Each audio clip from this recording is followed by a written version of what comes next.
Et depuis la rentrée, l'école de management de Grenoble s'est adaptée à la crise sanitaire. Aucun étudiant en présentiel. Ils ont tenté pendant 10 jours une nouvelle alternative, le campus virtuel. Chaque étudiant peut suivre ses cours comme dans un jeu vidéo. Mais cette technologie a-t-elle vraiment fait ses preuves? Pourrait-on l'utiliser à long terme? Réponse avec le reportage de Marjorie Nadal et Didier Albrand. Dans cette école de commerce à Grenoble, aucun cours en présentiel. Depuis la rentrée, les 3500 étudiants viennent seulement travailler ensemble. Les autres écoles ont décidé de faire quelques cours en présentiel et nous on est préparés à une deuxième vague. Pour nous ça n'a pas changé grand chose vu qu'on est déjà habitué à travailler de chez nous en ligne. Je pense que l'école s'était très bien préparée à ça. En septembre, pendant 10 jours, cette école est passée en mode virtuel. Chaque étudiant chez soi a un avatar personnalisé. Il peut alors déambuler dans les salles de cours, assister à une conférence et prendre la parole. Il peut même s'exprimer, applaudir, danser, montrer son mécontentement. Le tout garanti sans masque ni gel hydroalcoolique.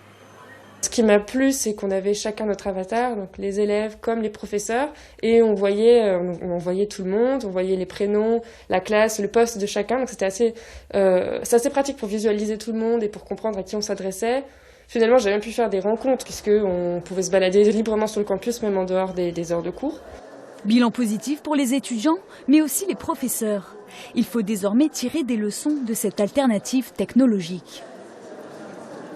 Le distanciel nous a apporté des choses en tant qu'enseignants qu'on aimerait bien rajouter dans nos prochaines séances de présentiel. Je vous parlais de la conversation, de choses où on met les étudiants moins en groupe, mais peut-être plus en petites équipes, etc. On peut le faire un peu mieux peut-être en distanciel et laisser aussi mieux les étudiants s'exprimer dans ce cadre-là. C'est peut-être la définition d'un nouveau modèle pédagogique dans lequel on a un prof dans une salle, avec peut-être des étudiants donc dans une salle, en respectant bien évidemment une jauge, des étudiants qui peuvent être sur d'autres campus ou des étudiants qui peuvent être dans d'autres endroits, chacun ayant le même cours et permettant la progression pédagogique.